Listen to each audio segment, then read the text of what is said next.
चलिए स्वागत करता हूँ आपका अपना यूट्यूब चैनल मैथ्स अड्डा सारण में। चलिए मैं फिर हाजिर हो गया एक नया सेशन लेके। आज फिर हम करने वाले हैं इसके झा सर का जो मैथ का प्रैक्टिस सेट आया है, जो R K. Singh by R K. Singh है, वो आज हम करने वाले हैं प्रैक्टिस सेट 4। हमने प्रैक्टिस सेट 3 कर लिया है, आज ये प्रैक्टिस सेट 4 है। हमने इसका प्लेलिस्ट बना दिया है कि इसके झा मैथ और ब्रैकेट में आर.के. सिंह लिखा हुआ, ठीक है। प्लेलिस्ट में आपको ऐसे ही मिलेगा, इसके झा मैथ ब्रैकेट में आर.के. सिंह, ठीक है। तो चलिए, अगर आप हमारे चैनल पर नए हैं तो चैनल को सब्सक्राइब कर लें और वीडियो को अंत तक देखें ताकि आपको उसका फ़ायदा मिल सके। और ये सेशन जो है रेलवे स्पेशल है, ठीक है। अगर आप हमारे टेलीग्राम चैनल से नहीं जुड़े हैं तो टेलीग्राम चैनल का लिंक जो है डिस्क्रिप्शन में मिल जाएगा, आप वहाँ से जाके जुड़ जाइए। तो चलिए क्लास को हम शुरू करते हैं। चलिए आज का पहला क्वेश्चन देखते हैं। पहला क्वेश्चन क्या कह रहा है?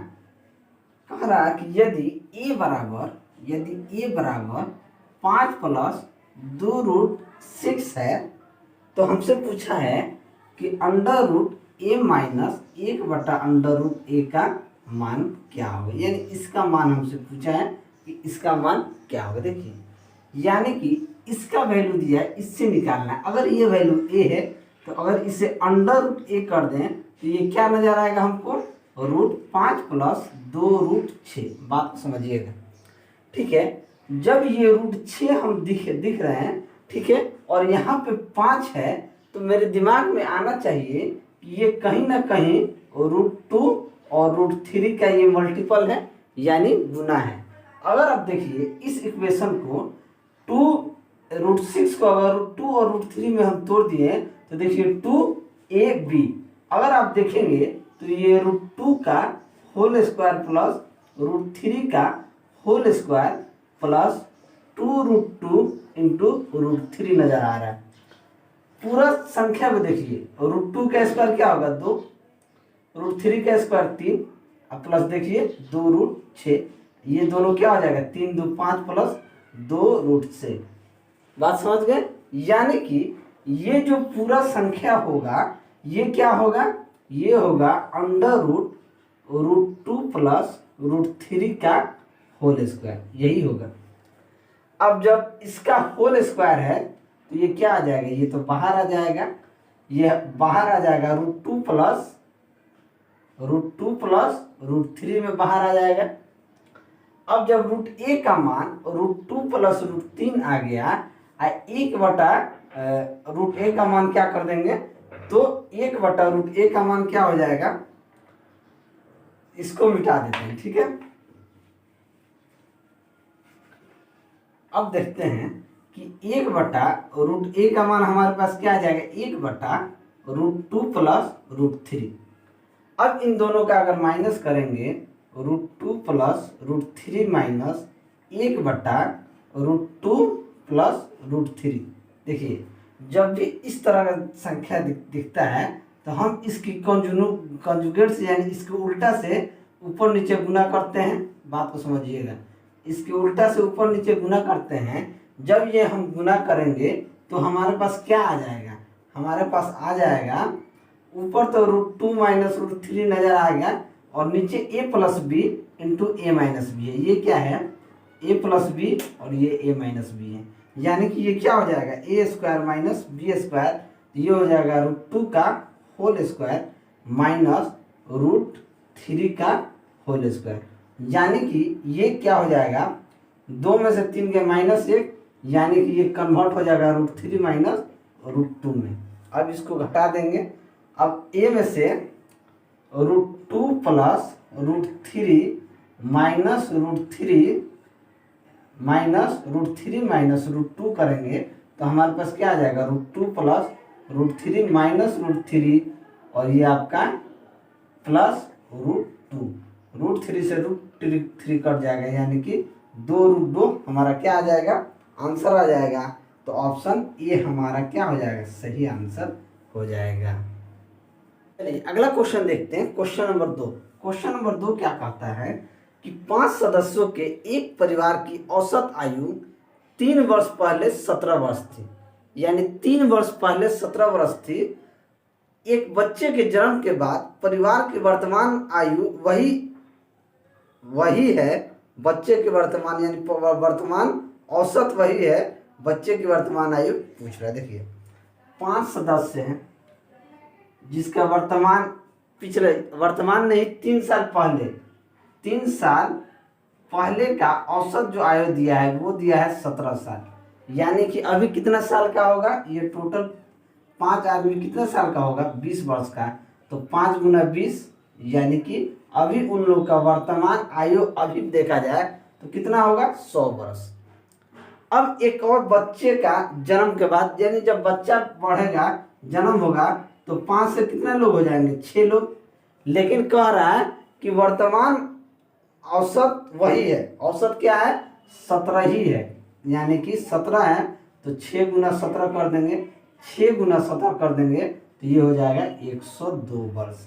यानी कि एक बच्चे के जन्म होने के बाद पहले वर्तमान औसत कितना था, 100 वर्ष था, अब ये 102 वर्ष हो गया, यानी कि बच्चे का उम्र कितना हो जाएगा, तो बच्चे का जो उम्र होगा वो हो जाएगा 2 वर्ष, यही हमसे पूछ रहा है। तो बच्चे का उम्र 2 वर्ष हो जाएगा, तो ऑप्शन ए हमारा सही आंसर हो जाएगा।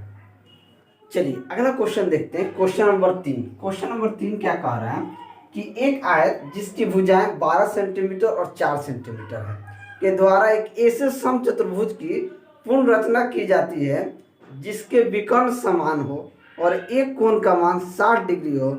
इस प्रकार निर्मित समचतुर्भुज का क्षेत्रफल सेंटीमीटर स्क्वायर में क्या होगा। सबसे पहले एक आयत दिया हुआ है जिसका मान लीजिए ये 12 सेंटीमीटर है, ये 4 सेंटीमीटर है, ठीक है। इसके द्वारा समचतुर्भुज पूर्ण रचना की जाती है जिसके विकर्ण समान है। सबसे पहले इस आयत का अगर हम परिमाप निकाल लें, आयत का परिमाप निकाल लेंगे तो आयत का परिमाप क्या होता है, 2 गुने लंबाई प्लस चौड़ाई, क्या हो जाएगा, 2 गुने लंबाई कितना हो गया 12, चौड़ाई 4, यानी कि 12 4 16 दूनी 32, तो यहाँ से परिमाप क्या आ गया, 32 आ गया, ठीक है।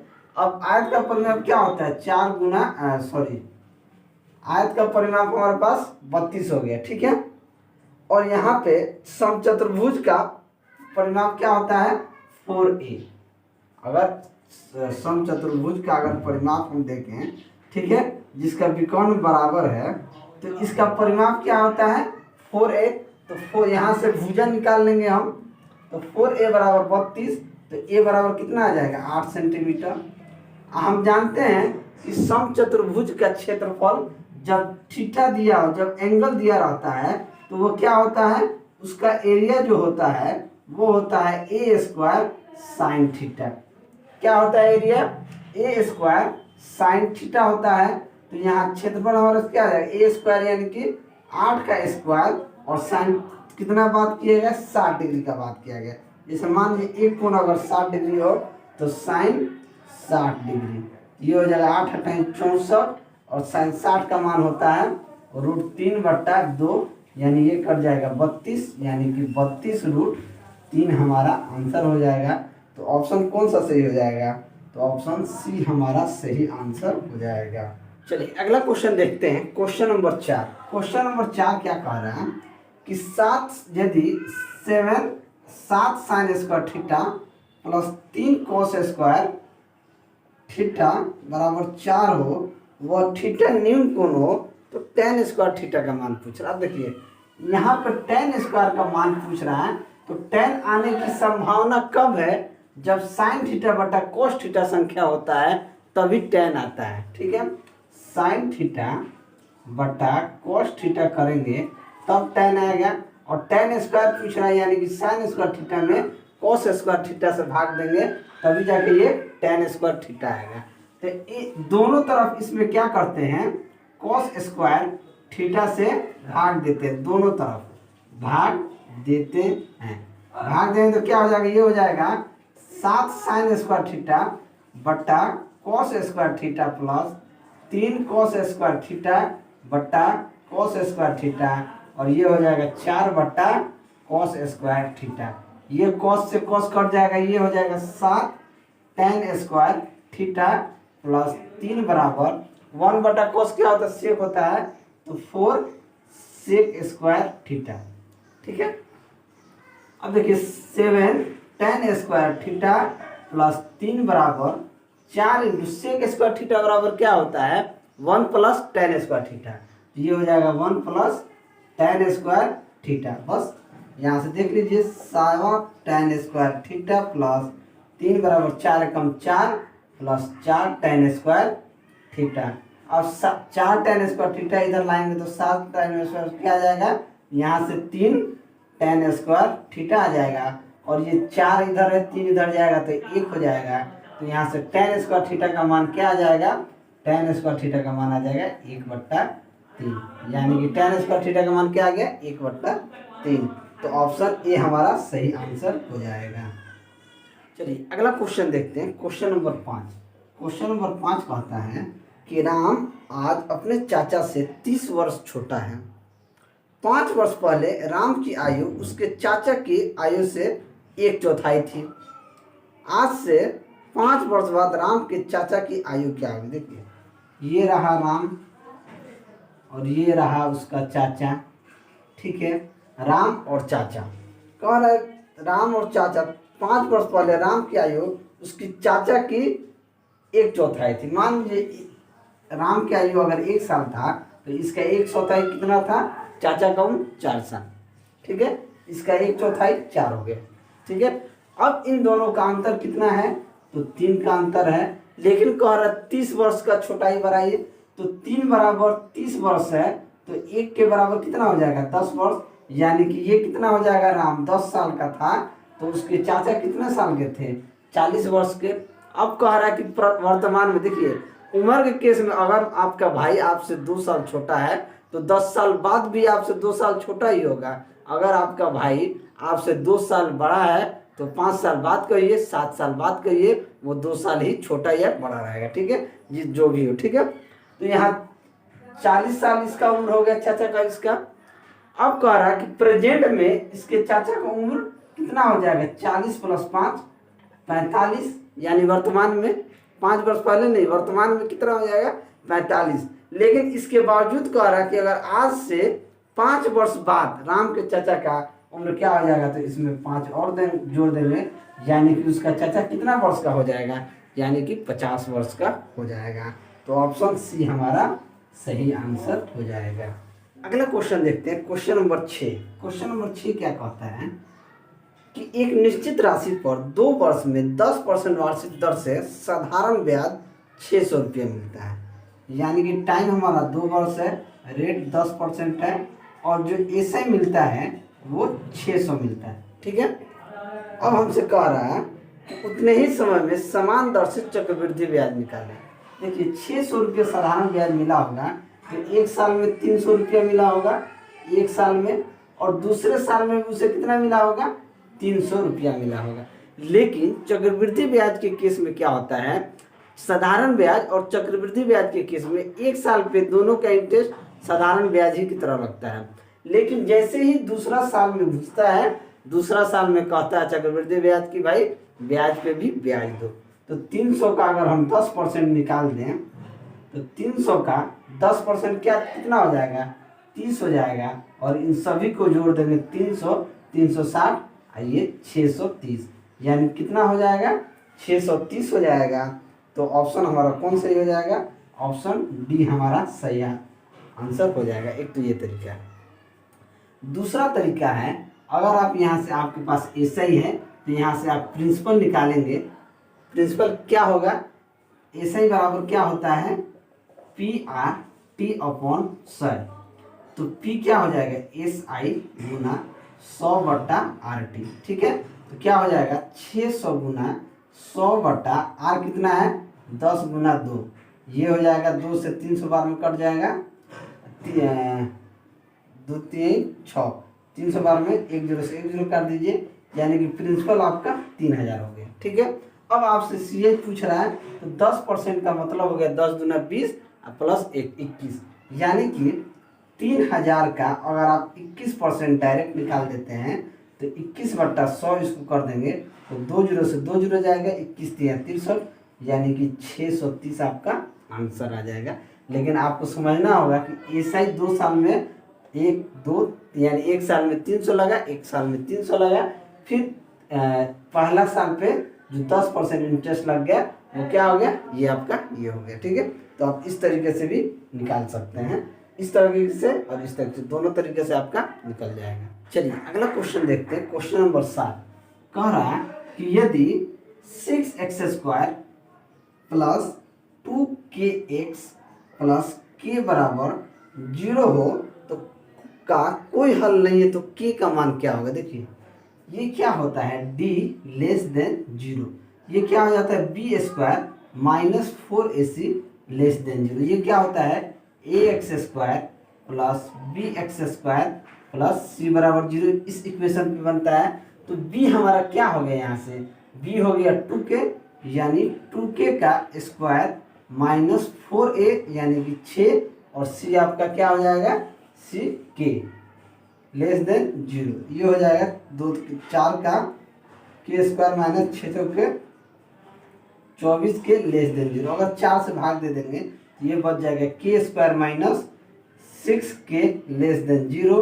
अगर k कॉमन ले लेते हैं ये हो जाएगा k माइनस 6 लेस देन 0, तो यहाँ से k क्या हो जाएगा 0 और k के बीच में और 6, k जो है 0 और 6 के बीच में हो जाएगा। तो ऑप्शन हमारा कौन सा सही हो जाएगा, यानी कि ऑप्शन बी हमारा सही आंसर हो जाएगा। वीडियो अगर अच्छा लगे तो लाइक जरूर। अगला क्वेश्चन देखते हैं, क्वेश्चन नंबर 8। क्वेश्चन नंबर 8 क्या कह रहा है कि एक निश्चित धनराशि पर 12% की वार्षिक दर से 5/2 वर्ष में प्राप्त होने वाला साधारण ब्याज उसी धनराशि पर 10% की वार्षिक दर से 7/2 में प्राप्त होने वाले साधारण ब्याज से 50 रुपया कम है, धनराशि ज्ञात कीजिए। प्रिंसिपल पूछ रहा है। एसआई क्या होता है, एसआई होता है RT%। क्या होता है RT%। अब देखिए अगर पहला का देखें 12% की रेट से कितना 5/2 वर्ष में इसका क्या रेट हो जाएगा, 2 छक 12 6 बचे 30%, क्या हो जाएगा 30%। अगर दूसरा के देखें तो 10% की रेट से 7/2 वर्ष में क्या हो जाएगा, 2 5 10 यानी कि 7/5 35। इन दोनों का अंतर कितना आ गया 5%।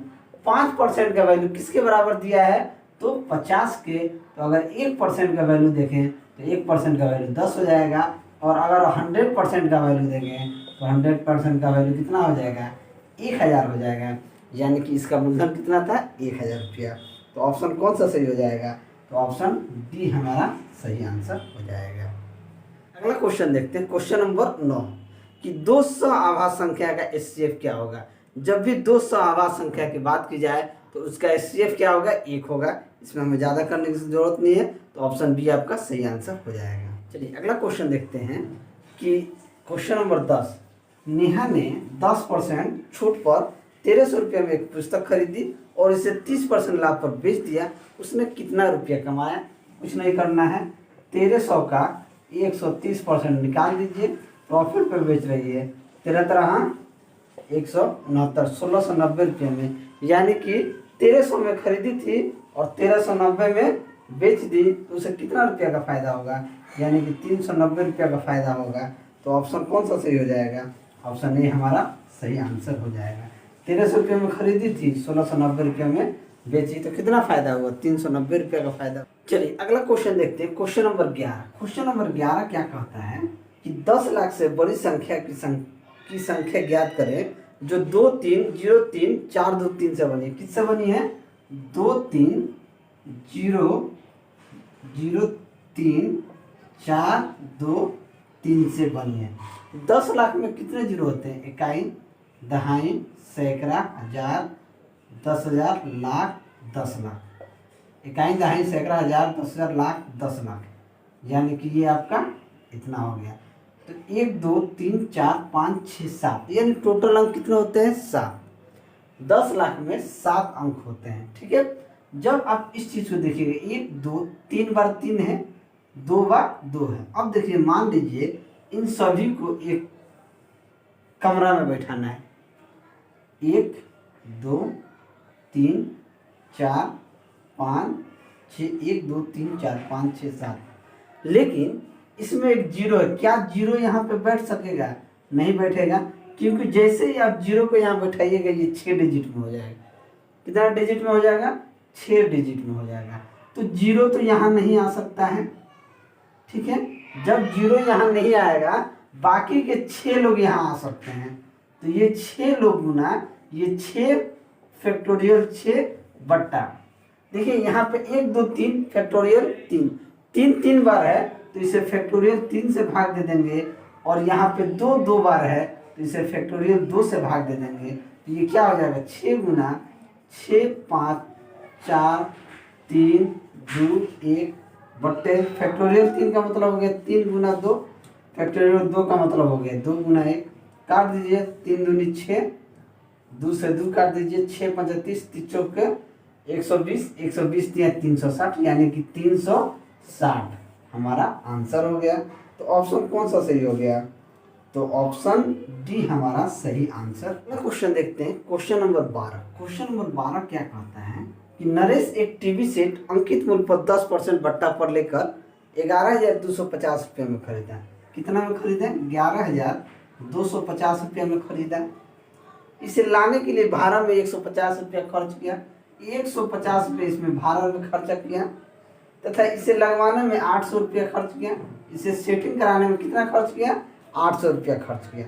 टोटल इसका कितना खर्चा हो गया? 0 5 में 10 के 0 हाथ में 1 2 3 1 4 8 4 12 के 2 हाथ में 1, यानी कि 12,200 रुपया खर्चा किया। अब इसे 15% लाभ कमाने के लिए इसे किस मूल्य पर बेचना चाहिए? 12,200 को 15% लाभ कमाने के लिए इसे कितना में बेचना होगा? 115 बट्टा 100, 2 जीरो से 2 जीरो काटिए, इसका गुना कर देंगे तो ये हो जाएगा 14,030 रुपया। एक तरीका ये हुआ डायरेक्ट। या आप 12,200 का 15% भी निकाल लेंगे तो ये 2 जीरो से 2 जीरो कट जाएगा, ये हो जाएगा 1,830 रुपया। कितना होगा? 1,830 रुपये, यानी कि 12,200 रुपये में आप 1,830 जोड़ दीजिएगा तो ये कितना हो जाएगा? 12,200 में 1,830 जोड़ दीजिएगा तो 3 8 2 10 के 0 हाथ में 1 2 1 3 1 4, यानी कि 14,030 रुपया आपका सही आंसर हो जाएगा। यानी उसे 14,030 रुपये में बेचना होगा, तो ऑप्शन बी आपका सही आंसर हो जाएगा। क्वेश्चन देखते हैं, क्वेश्चन नंबर 13। क्वेश्चन नंबर 13 क्या कहता है कि एक चुनाव में 2 उम्मीदवार थे, इसमें 75% मतदाता अपने मत का प्रयोग किया। इसमें से 2% मतों को अवैध घोषित कर दिया गया, तो एक उम्मीदवार ने 9,261 मत प्राप्त किए जो वैध मतों के 75% थे। तो मतदाता सूची में कुल कितने मतदाता थे? 100% मतदाता थे, लेकिन कितने परसेंट वोट किए हैं? 75%, यानी कि 100 में 75 लोग वोट किए हैं। बात को समझिएगा, 100 में 75% लोग वोट किए हैं। टोटल 100%, 25% नहीं तो 75% लोग वोट किए हैं। लेकिन इस 75% का अगर 2% अवैध यानी इनवैलिड घोषित कर दिया गया, जब इसको इनवैलिड किया गया तो अगर 75 का 2% निकालेंगे तो ये 73.5 आएगा। क्या होगा? देखिए 75 का अगर 2% हम निकालेंगे तो 25 दिया 75, 25 चौके से 2 दूना 4, यानी कि 3/2, यानी कि 1.50, यानी कि 75 में से 1.5 घट जाएगा तो 73.5 आ जाएगा। अब 73.5 किया 75% का मतलब होता है 3/4। 75% को अगर 75/100 लिखिएगा तो 25 दिया 75, 25 चौके से इसका 3/4 किसके मत के बराबर है? तो कह रहा है कि 9,261 मत के बराबर है, 9,261 मत के बराबर है। तो यहाँ से 73 ये इधर जाके गुना हो जाएगा। क्या हो जाएगा? 73.5 गुना 3 बराबर 9,261 को हम क्या लिख सकते हैं? ये 21 का क्यूब है, 21 गुना 21 गुना 21, और ये इधर जाके 4 गुना हो जाएगा। 3 7 21, 7 से कट जाएगा, ये 7 कम 7, यानी कि 10.5 में कट गया। ठीक है, अब ये 10.5 से 21 2 बार में कट जाएगा तो कितना आ गया? 6, यानी 1 के रेशियो किसके बराबर हो जाएगा? 2 चौके 8, 8 कम 8 दूना 16, 1 रेशियो की यानी 1% को अगर देखा जाए तो 168 के बराबर है, तो 100% का वैल्यू कितना हो जाएगा? 16,800 हो जाएगा। तो हमारा आंसर क्या हो जाएगा? 16,800। तो ऑप्शन बी हमारा सही आंसर हो जाएगा। चलिए अगला क्वेश्चन देखते हैं, क्वेश्चन नंबर 14। क्वेश्चन नंबर 14 क्या कह रहा है कि उन बिंदुओं का अनुपात ज्ञात करें जहां रेखा 3x + 2y = 17 बिंदु 2, 5 और 5, 2 से निर्मित खंड को विभाजित करती है। मान लीजिए कि ये 2 बिंदु है, ठीक है। इस बिंदु का 2, 5 और इसका 5, 2 दिया गया है, ठीक है। अब कोई रेखा जो है वो बिंदुओं को विभाजित करती है, मान लीजिए इसको विभाजित करती है इस तरीके से, और इस रेखा का इक्वेशन दिया है 3x + 2y = 17, लेकिन इन दोनों को किस अनुपात में विभाजित करती है? तो m/n में विभाजित करती है। तो सबसे पहले क्या करेंगे, इन दोनों रेखा का इक्वेशन हम क्रिएट करेंगे। तो इक्वेशन क्या होता है? y - y1 = y2 - y1 / x2 - x1 × x - x1। ये इन दोनों के रेखाओं का इक्वेशन होता है। तो y हमारा y - y1 हमारा क्या है? ये हमारा x1 है, ये हमारा y1 है, ये हमारा x2 है और ये हमारा y2 है। तो y - y1 क्या हो जाएगा? 5 बराबर y2 - y1, y2 कितना है? तो 2, माइनस y1 कितना? 5 बटे में x2 कितना है? तो x2 है 5, माइनस x1 कितना है? तो 2 गुना में x - x1 कितना है? 2। अब देखिए 2 में से 5 गया -3 और 5 में से 2 गया 3, यानी कि y - 5 बराबर -3 गुना x - 2। यहाँ से क्या इक्वेशन बन के आएगा? यहाँ से इक्वेशन हो जाएगा y - 5 बराबर माइनस का 3x और प्लस का 6, प्लस का 6, नहीं रुकिए, यहाँ पे 5 में से 2 गया माइनस का 3 और 5 में से 2 गया 3, यानी कट के माइनस का 1। तो माइनस का 1 रहेगा तो ये हो जाएगा माइनस का x और प्लस का 2। अब इसको इधर करेंगे तो ये क्या इक्वेशन बनेगा? इसको इधर करेंगे तो ये हो जाएगा x + y और ये 5 जाकर उधर प्लस हो जाएगा 5 + 2, यानी कि x + y बराबर कितना हो गया? 7 हो गया। अब हमारे पास एक इक्वेशन ये भी आ गया, x + y = 7 और 3x + 2y = 17। अगर दूसरा में इसमें 3 से गुना कर दें, ये हो जाएगा 3x + 3y = 21 और इसमें से ये माइनस कर देंगे 3x + 2y = 17। ये 3x कट जाएगा, 3 में से 2y करेगा y = 4। जब y का मान हमारे पास 4 आ गया तो x का मान हमारे पास क्या आ जाएगा? x का मान अगर इसमें पुट कर देंगे तो x का मान क्या आ जाएगा? x + 4 = 7। तो x का मान क्या आ गया? 3। जब x का मान हमारे पास 3 आ गया, y का मान हमारे पास 4 आ गया, तो हम क्या करेंगे? निकालना है x बराबर mx2 + nx1 / m + n, यानी x का मान कितना है? 3 है, तो 3 बराबर m गुना x2 कितना है? तो x2 हमारे पास 5 है, गुने 5 और n हमारा n गुना x1 कितना है? तो x1 है 2, यानी कि 2 बट्टा m + n। तो यहाँ से हो जाएगा 5m + 2n बराबर, ये क्रॉस मल्टीप्लाई किया जाएगा तो 3m + 3n। m इधर आएगा, n उधर जाएगा, तो ये हो जाएगा 5m में से 3m घटेगा तो क्या हो जाएगा? 2m बराबर वो जाके n हो जाएगा। तो m और n का अनुपात क्या हो जाएगा? m बट्टा n बराबर हो जाएगा 1/2, ठीक है। तो m बट्टा n का मान क्या हो जाएगा? 1/2, यानी कि हमारा ऑप्शन कौन सा सही हो गया? ऑप्शन डी हमारा सही आंसर हो जाएगा। अगला क्वेश्चन देखते हैं, क्वेश्चन नंबर 15 क्या कहता है? क्वेश्चन नंबर 15 में कहा जा रहा है कि जब 2 रेलगाड़ियां क्रमशः 40 किलोमीटर प्रति घंटा और 32 किलोमीटर प्रति घंटा की चाल से विपरीत दिशा में चल रही। मान लीजिए एक रेलगाड़ी यहाँ है, एक इस तरफ जा रही है और एक इस तरफ से आ रही है। मान लीजिए विपरीत दिशा यही हो गया कि एक दूसरे के ओर आ रहे, विपरीत दिशा से चल रही है। एक 40 किलोमीटर के चाल से चल रहा है और दूसरा 32 किलोमीटर के चाल से चल रहा है। देखिए कंडीशन क्या होता है, जब ये दोनों एक दूसरे के विपरीत दिशा में आती हैं तो उन दोनों का चाल को जोड़ देते हैं। चाल को क्या कर देते हैं? जोड़ देते हैं तो 40 प्लस 32 कितना हो जाएगा, 72 किलोमीटर प्रति घंटा हो जाएगा। लेकिन क्वेश्चन में हमसे कहा गया है कि रेलगाड़ी, धीमे चलने वाले रेलगाड़ी में बैठे व्यक्ति को 15 सेकंड में पार कर जाती है, तो तेज चलने वाली रेलगाड़ी की लंबाई क्या होगी, यानी कि उसका डिस्टेंस क्या होगा। तो सबसे पहले 72 किलोमीटर पर मीटर स्क्वायर, 72 किलोमीटर प्रति घंटा को हम मीटर पर सेकंड में बदलेंगे। तो मीटर पर सेकंड में बदलने के लिए 5/18 से क्या करते हैं, गुना करते हैं। तो 18 चौक 72, 4 5 20, यानी 20 मीटर पर सेकंड।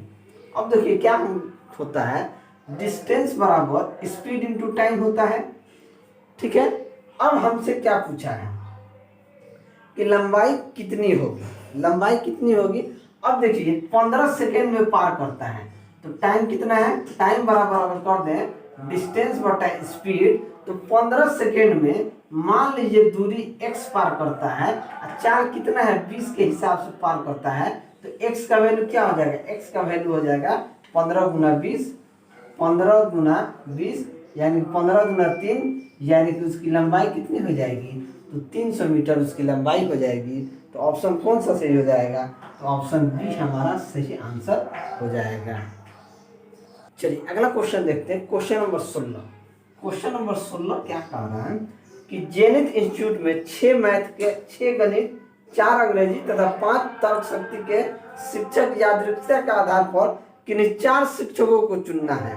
कम से कम एक शिक्षक का अंग्रेजी का चुना जाए, इसकी क्या संभावना हो जाएगी। देखिए मैथ की अगर बात करें तो मैथ के 6, अंग्रेजी की बात करें तो अंग्रेजी का कितना 4 और रीजनिंग का कितना 5, लेकिन इंग्लिश का कम से कम एक आपको एनी हाउ इंग्लिश का चुनना है, ठीक है।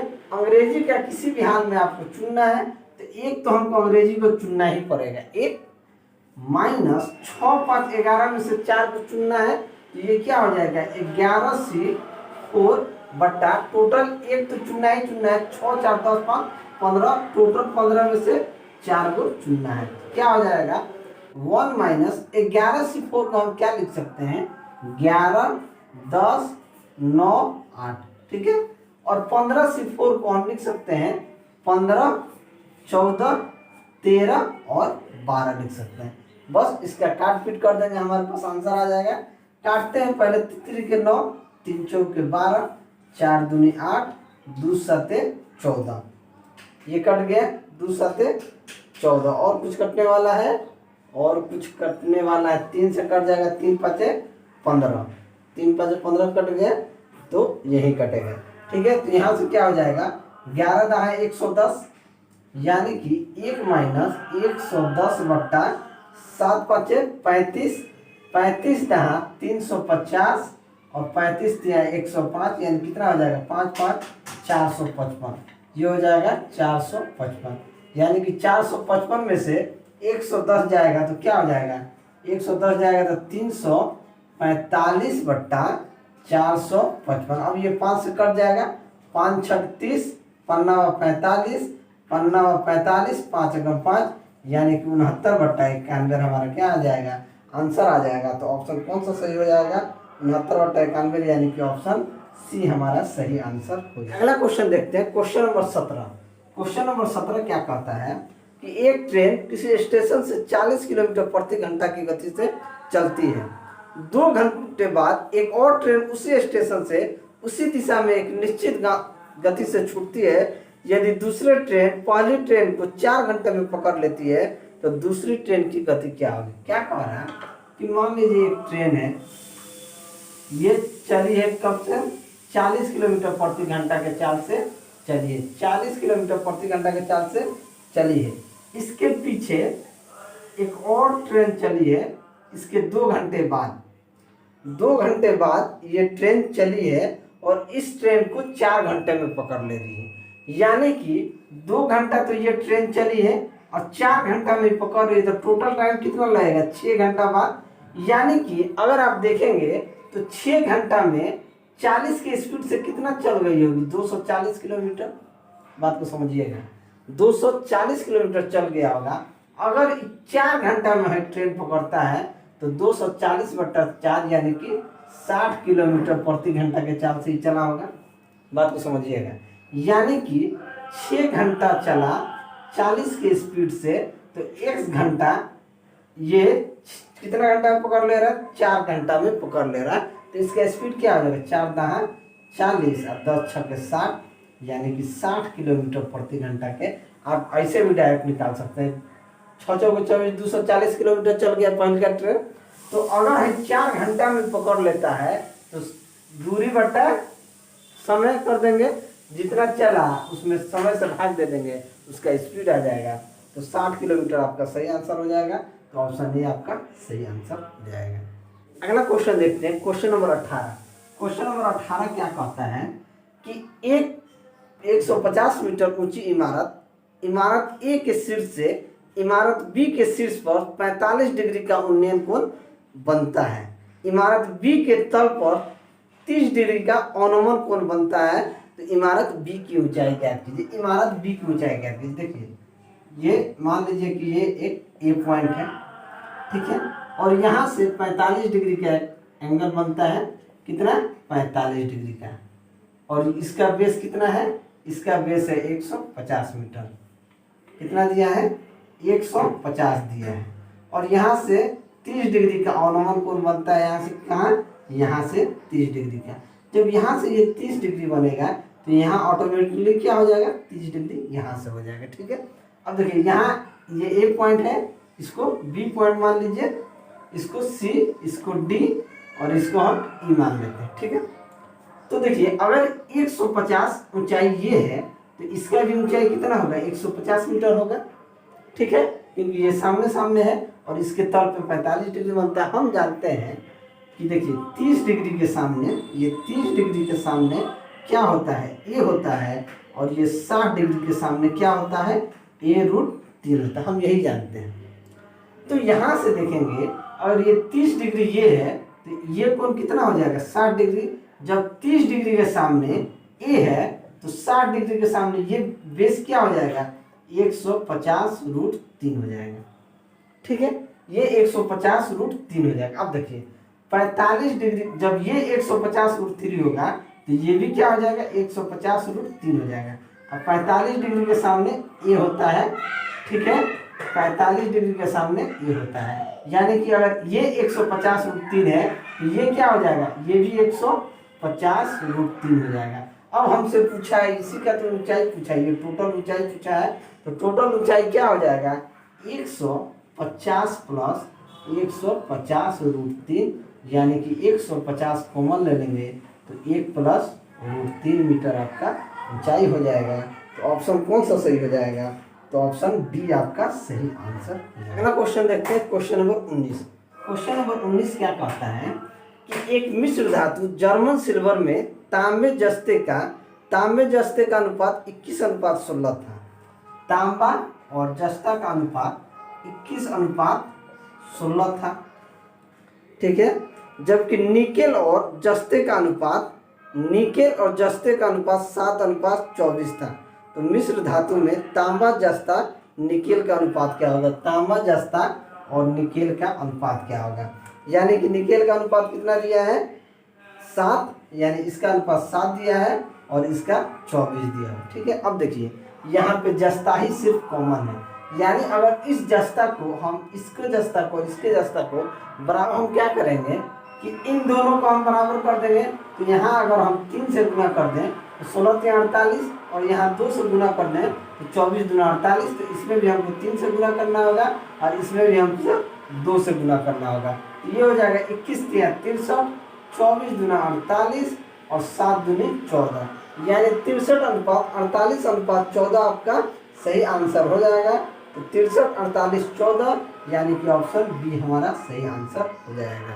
क्वेश्चन देखते हैं, क्वेश्चन नंबर 20। ये बारंबारता का क्वेश्चन है। देखिए, छात्रों के एक समूह द्वारा एक स्थानीय क्षेत्र के 20 घरों पर किए गए एक सर्वेक्षण में घरेलू परिवार के सदस्यों की संख्या से संबंधित निम्न प्रकार के सारणी बनाए गए हैं। परिवार का आकार है 1 से 3, इसमें 7, 3 से 5, इसमें 9, 5 से 7, इसमें 2, 7 से 9, इसमें 1, 9 से 11, इसमें 1। ठीक है, देखिए क्या होता है सबसे ज़्यादा अगर संचयी बार चार्ज देखा जाए किसमें है तो 9 में है। तो ये 9 हमारा क्या हो जाएगा, ये 9 हमारा F हो जाएगा, ठीक है। इसके ऊपर ये हो जाएगा F1 और ये नीचे हो जाएगा F2। अगर यहाँ बहुलक क्या होता है, बहुलक होता है L plus F minus F1, F minus F1 बट्टा F minus F1 plus F minus F2 into H, ठीक है। H क्या होता है, इन दोनों का अंतर जो होता है, 3 में से 1 गया 2, 5 में से 3 गया 2, 7 में से 2 गया, ये अंतर जो होता है वो H होता है। L क्या होता है, सबसे ज्यादा जिसमें बार बढ़ता है उसका लोवेस्ट वो होता है L होता है। यहाँ से क्या आ जाएगा 3 प्लस F माइनस F1 यानी कि 9 माइनस 7 क्या हो जाएगा 2, ये हो जाएगा F minus F1, F minus F1 ये भी हो जाएगा 2 plus F minus F2, F minus F2 क्या हो जाएगा 7 और ये गुणे H कितना है, तो H हमारा कितना है, तो H हमारा 2 है, ये क्या हो जाएगा 2।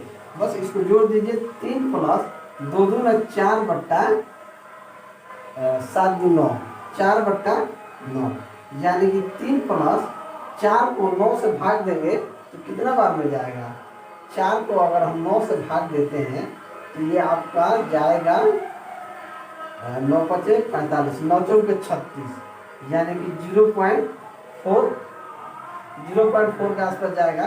तो इसको जोड़ेंगे तो 3.4 के आसपास हमारा क्या आ जाएगा, आंसर आ जाएगा। तो ऑप्शन कौन सही हो जाएगा, तो ऑप्शन डी हमारा